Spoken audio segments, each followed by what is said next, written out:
the discovery that changed everything. For 150 years, humanity had lived as the galaxy's newest children. When the Galactic Council made first contact with Earth in 2187, they arrived with gifts and promises. They gave humans the quantum slip drive, the same technology that had powered interstellar travel for nearly 20,000 years.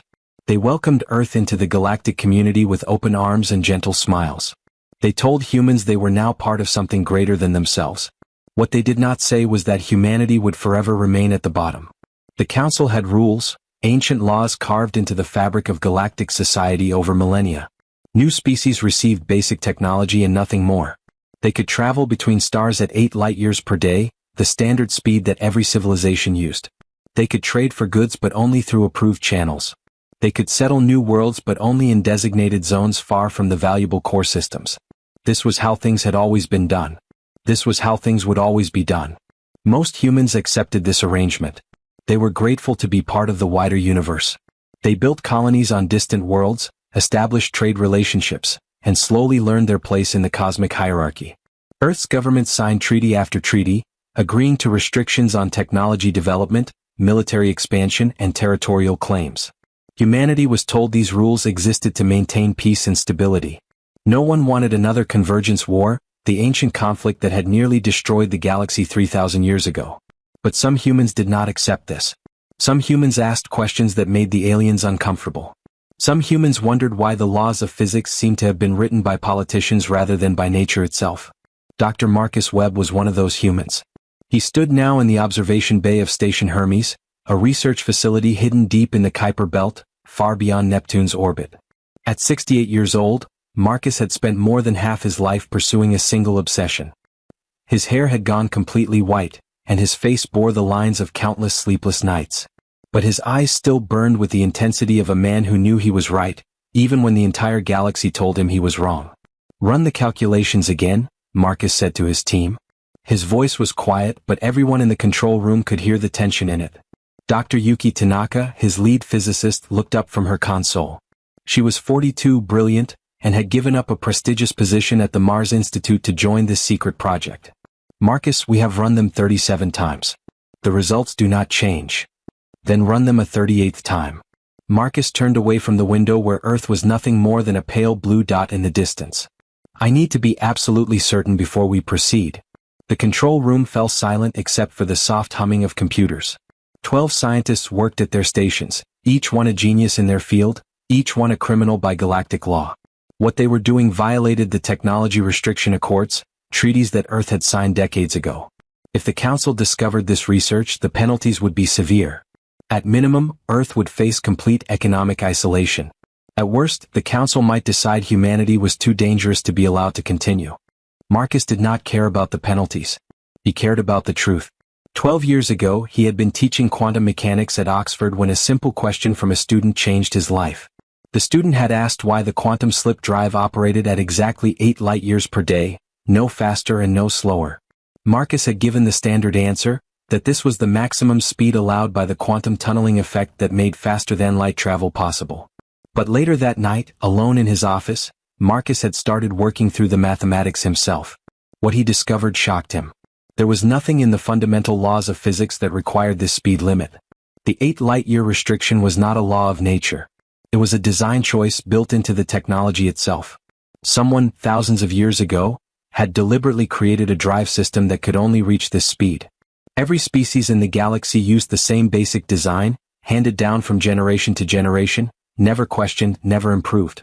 Marcus had spent the next 2 years quietly researching before he understood why. The quantum slip drive did not actually move ships through normal space. Instead, it created a tunnel through quantum foam, allowing vessels to slip between 2 points. But the tunnel had to be carefully controlled. If a ship moved too fast through quantum foam, it would create ripples, distortions that could be detected across vast distances. The 8 light-year speed limit was not about physics. It was about control. It ensured that every ship's movement could be tracked and monitored by the Council's sensor network. When Marcus published his findings, the academic community destroyed him. Colleagues called him a conspiracy theorist. Universities refused to host his lectures. The Council's human representatives politely suggested he focus on other areas of research. Within 6 months, Marcus Webb had gone from being one of Earth's most respected scientists to being an embarrassment that people avoided at conferences. But a few people believed him. Yuki Tanaka had been one of the first. Then came Dr. James Okonkwo, a Nigerian engineer who specialized in exotic propulsion systems. Dr. Sarah Volkov joined from Russia, bringing expertise in quantum entanglement. One by one, 12 of the brightest minds on Earth had abandoned their careers, their reputations, and their safety to join Marcus in the Kuiper Belt. For 12 years they had worked in secret. Earth's government knew about the project but officially denied its existence. Funding came through classified military budgets buried in layers of bureaucracy.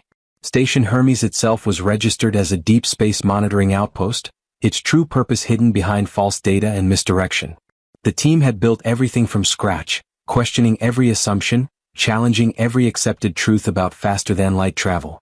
What they discovered was revolutionary. Quantum entanglement, the phenomenon where two particles remained connected regardless of distance, could be weaponized in ways no one had imagined. Instead of tunneling through quantum foam, a ship could create instant bridges through spacetime itself. The mathematics were incredibly complex, requiring computational power that pushed human technology to its absolute limits. But it worked. In theory, a vessel using this quantum bridge drive could cross the entire galaxy in seconds rather than years. Calculations complete, Yuki announced, breaking the silence. Her hands were shaking slightly as she transferred the data to the main display. The theoretical maximum velocity is unlimited. Distance becomes meaningless. A properly calibrated bridge could connect any 2 points in the universe instantaneously. Marcus felt his heart racing. After 12 years, after sacrificing everything, they had done it. They had broken the chains that the galaxy had placed on humanity. What about the energy requirements? Enormous but manageable, James said from his station. The initial bridge creation draws massive power, but maintaining it requires almost nothing. We could keep a bridge open for hours with the ship's standard reactor. Detection signatures? Marcus asked. Sarah looked up and for the first time in months she was smiling. That is the beautiful part. The bridge does not move through quantum foam. It does not create the ripples that the Council's sensors detect. But the act of opening a bridge will create a gravitational pulse. Anyone with deep space sensors will know something happened. They just will not know what or where the ship went. Marcus walked to the observation window and looked out at their test vessel. They had named it the Defiant Spirit, after the quality that had driven humanity forward throughout history. The ship was small, only 40 meters long, with a crew capacity of just 2. It looked crude compared to the elegant alien vessels that crossed the galaxy. But inside that ugly hull was technology that would change everything. How long until we are ready for a live test? Marcus asked. The ship is ready now, James replied. All systems are operational. The bridge generator is calibrated. Captain Rodriguez and Lieutenant Chen are already aboard, running final checks. Marcus closed his eyes for a moment.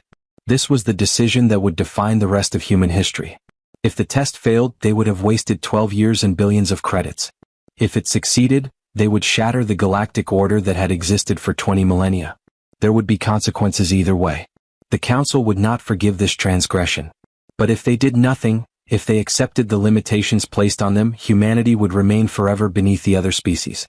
He thought about his granddaughter, Maria, who was 5 years old and dreamed of becoming a starship captain. In the current galaxy, her dreams would be limited. She could pilot cargo haulers between human colonies, following approved routes at approved speeds. She would spend her entire life knowing that there were places she could never go, things she could never achieve, simply because she was human. Marcus opened his eyes. Begin the test sequence. The control room erupted in controlled activity. Yuki activated the communications link to the Defiant Spirit. Captain Rodriguez, this is Station Hermes. You are cleared for departure. Godspeed. Through the observation window, Marcus watched the test ship detach from its docking clamp. Its engines flared blue-white as it moved away from the station, heading toward an empty region of space where no debris or celestial bodies would interfere with the test. The plan was simple but ambitious. The Defiant Spirit would open a quantum bridge to a point 50,000 light-years away, on the far side of the galaxy. If the calculations were correct, the journey would take less than 5 seconds. If they were wrong, the ship and its crew would be scattered across 1,000 dimensions, their atoms spread across spacetime in ways that would make death seem merciful. Ship is in position, James reported. All systems show green. Bridge generator is charging. Marcus found himself holding his breath. Around the control room, his team sat frozen at their stations. 12 years of work came down to this single moment. Everything they had sacrificed, every relationship they had damaged, every opportunity they had abandoned, it all led here. Bridge generator at full charge, Sarah announced. Her voice was steady despite the fear Marcus could see in her eyes. Captain Rodriguez is requesting final authorization. Marcus picked up the communications handset. His hand was steady. Whatever doubts he might have had were gone now. Captain Rodriguez, this is Dr. Webb. You are authorized to engage the quantum bridge drive. Make history. Copy that, Station Hermes, Captain Maria Rodriguez replied. Her voice carried the calm confidence of a test pilot who had faced death before and made peace with it. Engaging bridge drive in 3, 2, 1 mark. Through the observation window, the defiant spirit seemed to shimmer for an instant. Then reality itself appeared to tear open around the vessel. Space twisted in ways that made Marcus's eyes hurt to watch. Colors that should not exist appeared and vanished in microseconds. And then the ship was simply gone, as if it had never existed at all. The control room remained silent. Seconds ticked by with agonizing slowness. At this very moment, if everything worked, the defiant spirit was emerging 50,000 light-years away, near a red dwarf star they had selected as their target coordinates. Any signal?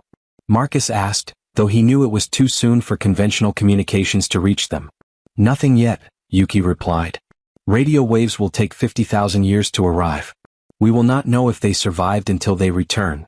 More seconds passed. Marcus felt sweat running down his back despite the station's climate control. Had they made a mistake? Had he sent 2 people to their deaths chasing an impossible dream? Then every sensor on the station began screaming warnings simultaneously. Alarms blared.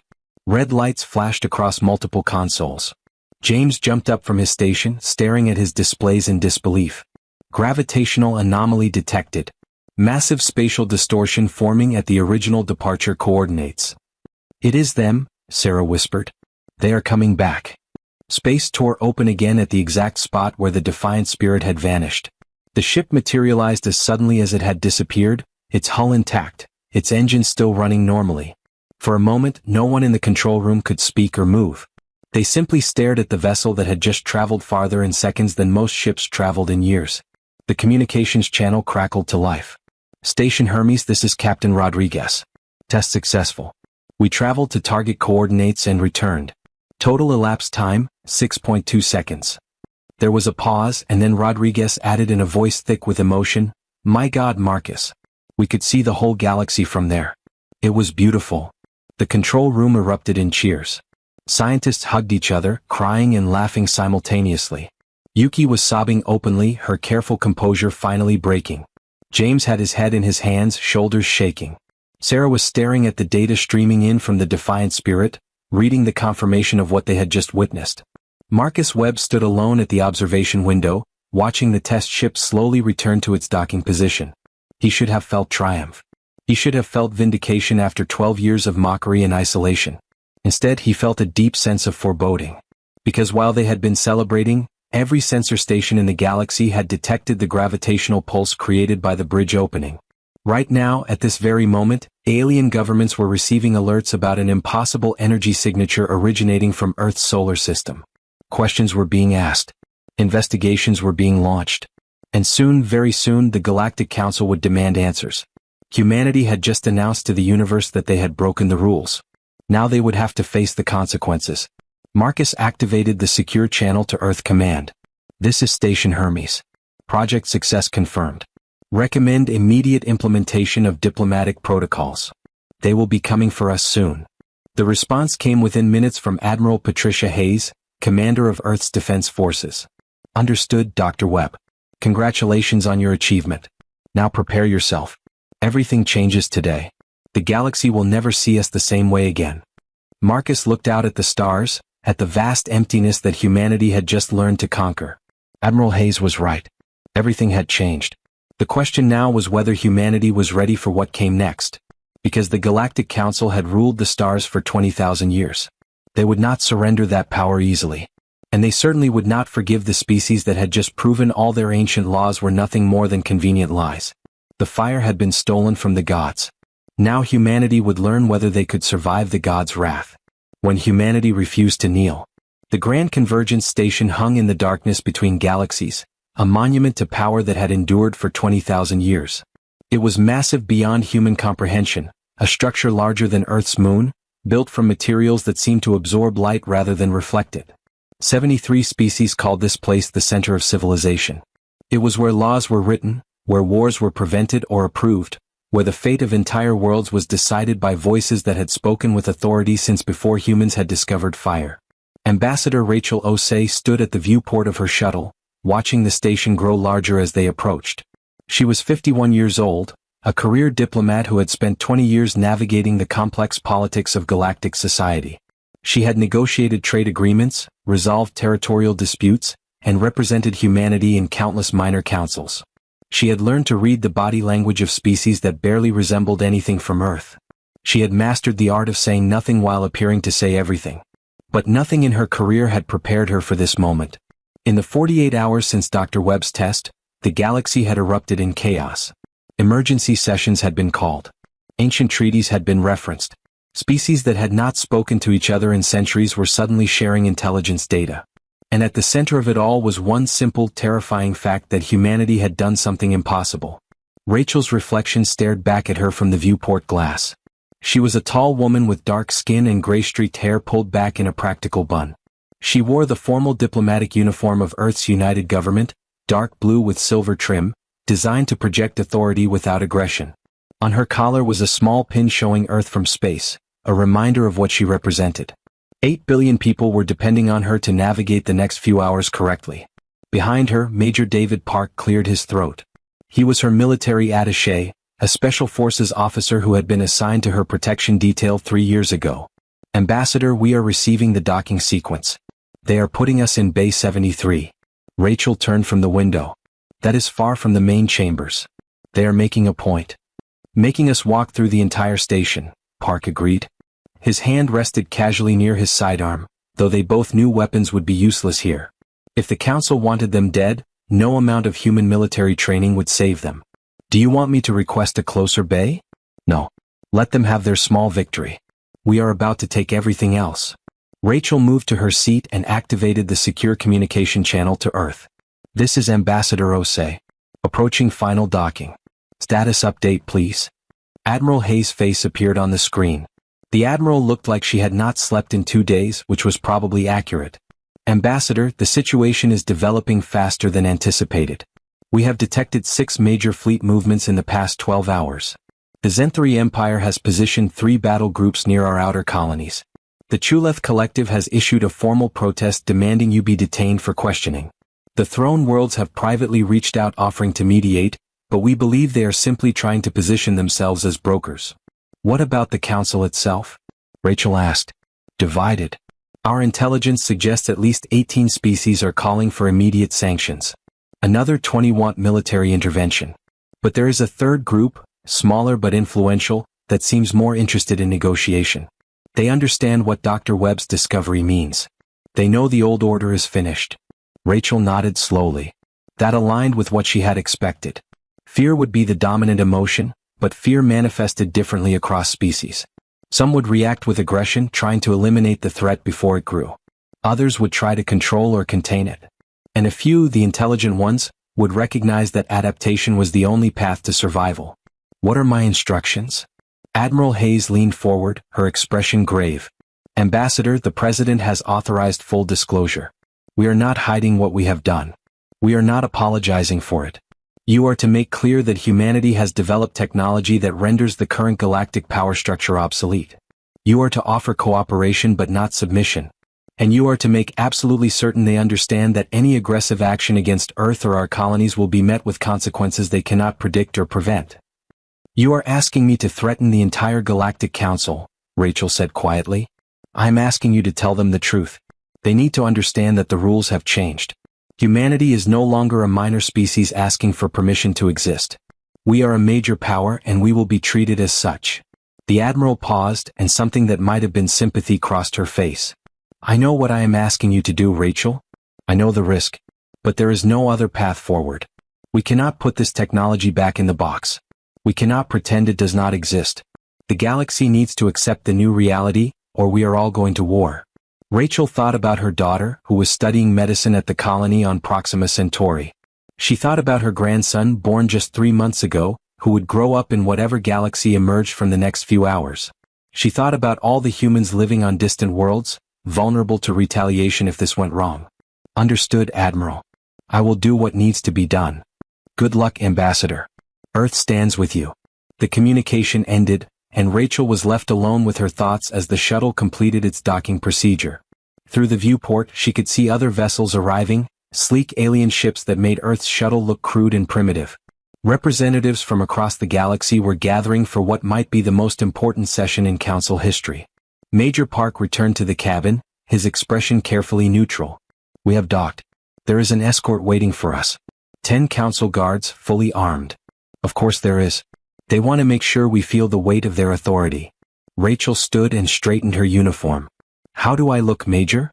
Like someone who is about to walk into the lion's den, Ambassador. Good. That is exactly what I am doing.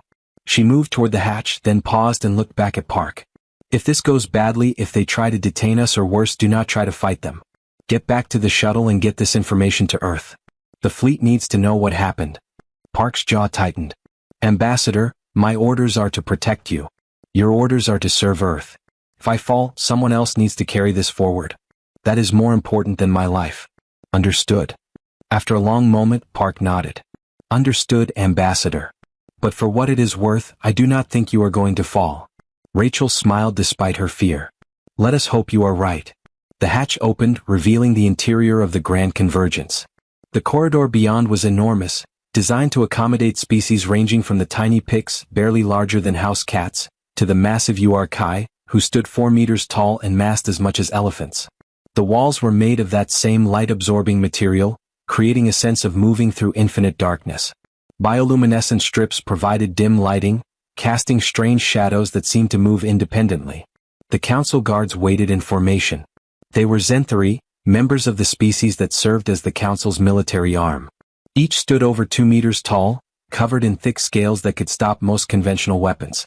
Their eyes glowed faintly in the darkness, biological enhancements that allowed them to see in multiple spectrums simultaneously. They carried pulse rifles, weapons that could vaporize a human body in seconds. The lead guard stepped forward. When he spoke, his voice came through a translator device that rendered his native language into flat, emotionless English. Ambassador Rachel Osei of Earth. You are summoned to the Chamber of Judgment. You will follow and not deviate from the prescribed path. Any attempt to access restricted areas will result in immediate detention.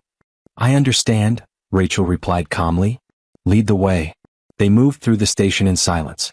The walk took nearly 30 minutes and Rachel understood it was intentional. They passed through halls where holographic displays showed the great achievements of galactic civilization. Here was the signing of the First Accord, where 73 species had agreed to abandon warfare. There was the Monument to the Fallen, honoring those who had died in the Convergence War. Every few hundred meters, they passed windows looking out into space, reminding visitors how small and fragile life was against the darkness. The message was clear. This place represented something larger than any individual species. The Council was eternal. The Council was inevitable.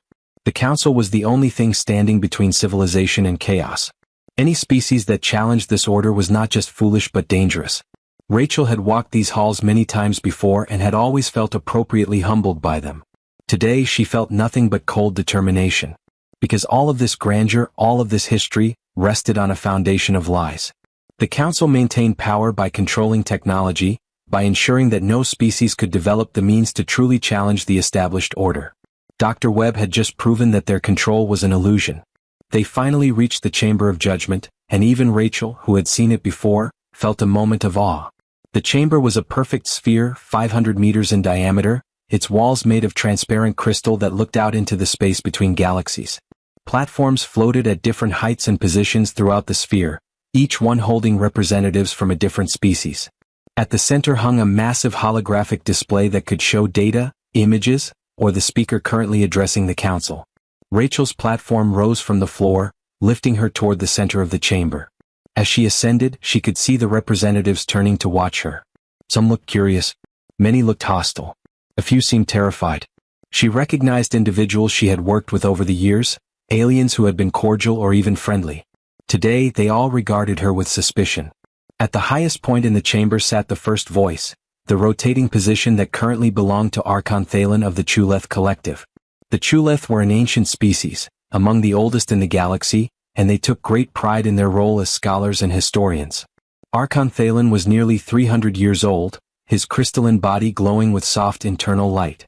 When he spoke, his voice resonated through the chamber without need for translation devices. Ambassador Rachel Osei of Earth. You stand before the Galactic Council to answer for actions taken by your species. 48 hours ago, a vessel originating from your solar system created a gravitational anomaly of unprecedented magnitude. This event was detected by monitoring stations across the galaxy.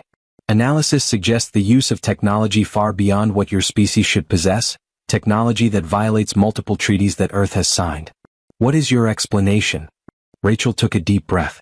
This was the moment. Everything depended on what she said next.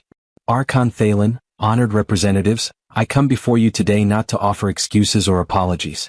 I come to inform you of a new reality. Humanity has developed a faster-than-light propulsion system that we call the quantum bridge drive. This technology operates on principles entirely different from the quantum slip drive that the Council provided to us.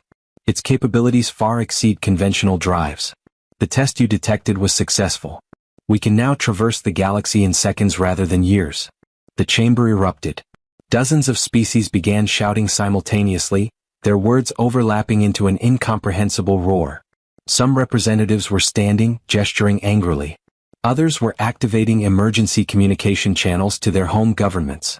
The Zenthari military liaison, Commander Vex, was pounding his platform with one massive fist, creating thunderous booms that echoed through the sphere. Archon Thalen raised his hands, and the crystal walls of the chamber pulsed with light, a signal for silence. Gradually, the noise subsided, though the anger in the chamber remained palpable. You admit to violating the technology restriction accords. You admit to developing unauthorized propulsion systems. Do you understand the severity of these violations? I understand that the accords were designed to prevent any species from challenging the Council's authority, Rachel replied calmly. I understand that for 20,000 years, the Council has maintained power by ensuring that all species use the same technology, travel at the same speeds, face the same limitations. What humanity has done is prove that these limitations are not laws of nature. They are chains that you have placed on us. Commander Vex's voice boomed across the chamber. You dare accuse the Council of oppression? We brought your species into the galactic community. We shared technology that advanced your civilization by centuries. And this is how you repay us? By spitting on our generosity? You gave us the minimum necessary to make us useful, Rachel countered, her voice still calm but carrying an edge now. You allowed us to trade, to colonize a few distant worlds, to serve as a market for your goods. But you made absolutely certain we could never compete with established powers. The quantum slip drive you gave us is deliberately limited. The trade agreements we signed favor older species overwhelmingly. The territorial restrictions placed on human colonies ensure we can never access the resource-rich systems near galactic core. You did not invite us to join galactic civilization as equals. You invited us to join as servants. This is outrageous, said Representative Korma of the Throne Worlds, a species that controlled vast commercial networks. The Council's treaties exist to maintain peace and stability. Without structure, without rules, we return to chaos and war. Then perhaps your structure needs to change, Rachel said. Because humanity is not going to accept it anymore. Archon Thalen's crystalline body flickered with agitation. You speak as though you have a choice in this matter. The Council can impose sanctions that would cripple your economy within months. We can restrict access to your colonies, preventing resupply. We can declare Earth a rogue state, justifying military intervention. You are one species against 73.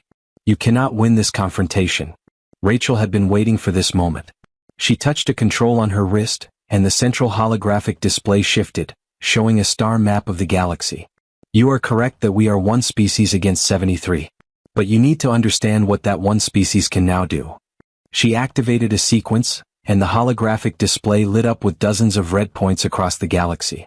Each one represented a major population center, an industrial hub, a military installation, or a government seat. These are the most strategically important locations in known space.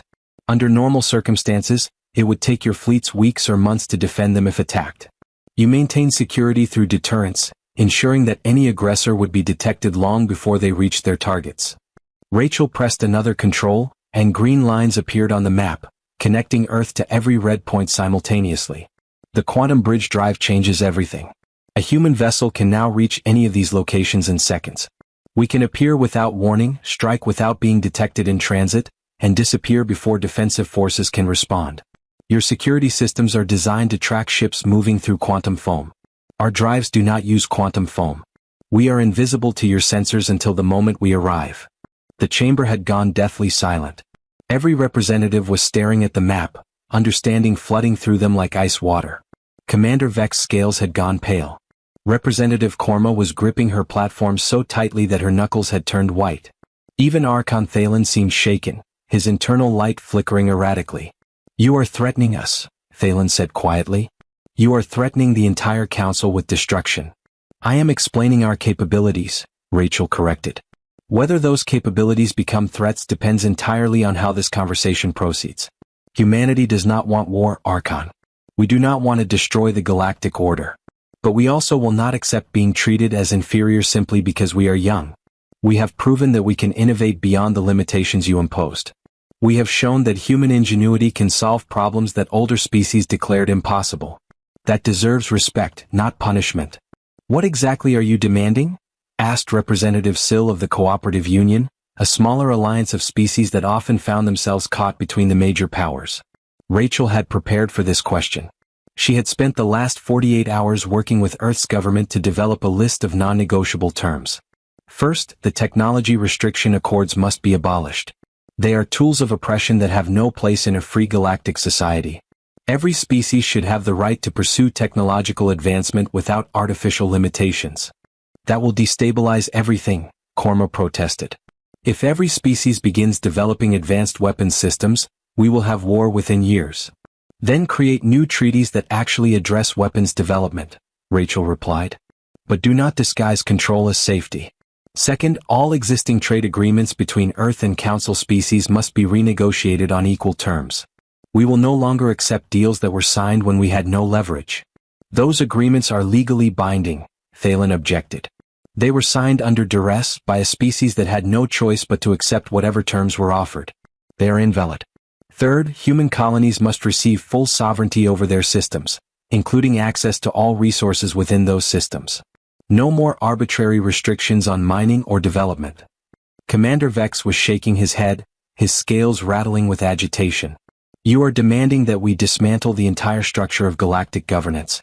These changes would affect every species, every treaty, every agreement that has been made over thousands of years." "Yes," Rachel said simply. "That is exactly what we are demanding. Because that structure was built to benefit those who were already powerful. It was designed to keep new species weak and dependent. Humanity is offering you a choice. Adapt to the new reality, or watch that reality reshape the galaxy without your input." Before anyone could respond, the chamber's alert system activated. A priority signal, something that could override even council proceedings. The holographic display shifted, showing an incoming transmission from deep space sensors. An operator's voice, rendered neutral by translation software, announced, "Alert. Multiple spatial distortions detected. Unidentified vessels emerging near the station perimeter." The display showed 3 signals appearing simultaneously around the Grand Convergence. 3 human vessels, each one broadcasting identification codes.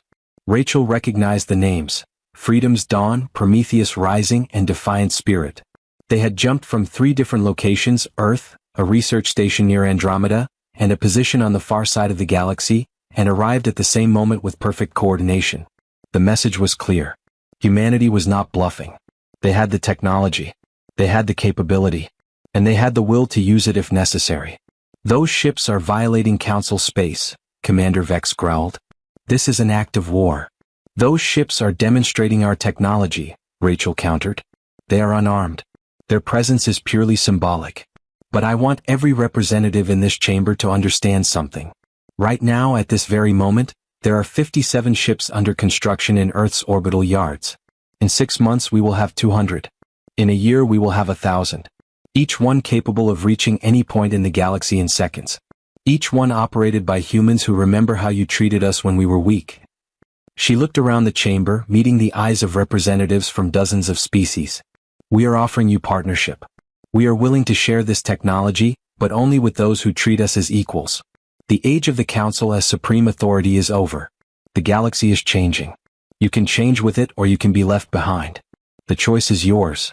Archon Thalen's crystalline body had gone dim, his internal light barely visible. When he spoke, his voice was heavy with the weight of 20,000 years of history crumbling around him. You have given us much to consider, Ambassador Osei. The Council will deliberate on these matters. You are dismissed. Rachel's platform began descending toward the chamber floor. As she sank below the level of the other representatives, she could hear urgent conversations breaking out across the sphere. Some species were already reaching out to their governments, seeking instructions. Others were forming alliances, calculating how to position themselves in this new order. A few were simply sitting in stunned silence, unable to process what had just happened. Major Park met her at the base of the chamber, his expression carefully controlled. That was either the bravest or most insane thing I have ever witnessed, Ambassador. Probably both, Rachel admitted. Her hands were shaking now that the confrontation was over, adrenaline flooding out of her system. Major, I need to return to the shuttle immediately. I need to report to Earth Command. As they walked back through the corridors of the Grand Convergence, followed by their Zenthari escorts, Rachel felt the weight of what she had just done settling onto her shoulders. She had threatened the most powerful institution in the galaxy. She had demanded the restructuring of an order that had existed for millennia. She had gambled the safety of every human in the universe on the belief that the Council would choose negotiation over warfare. But she had also told the truth. And sometimes the truth was the most dangerous weapon of all. Back on Earth, Dr. Marcus Webb watched the live transmission of the Council session from Station Hermes. When Rachel's ultimatum was delivered, when the three ships appeared around the Grand Convergence, he felt tears running down his face. They were tears of pride but also of fear. Because he knew what came next. The galaxy would never forgive humanity for this. Some species would see wisdom in cooperation. Others would plot revenge. A few might even try to steal or replicate the technology. The next few years would be chaotic, dangerous, filled with both opportunity and peril. But humanity would face it as equals, not as subjects. They would claim their place among the stars not through permission but through merit. They had built something impossible and used it to shatter the chains that had bound them. Admiral Hayes had been right. Everything had changed today. The galaxy would never see humanity the same way again. They would see humans as they truly were. A species that refused to accept limitations, that questioned everything, that pushed boundaries even when told those boundaries could not be pushed. They would see a species that had stolen fire from the gods and used it to light their own path forward. And if the gods did not like it, well, humanity had never been very good at doing what they were told. The age of humanity had begun. And the galaxy, willing or not, would have to make room for it.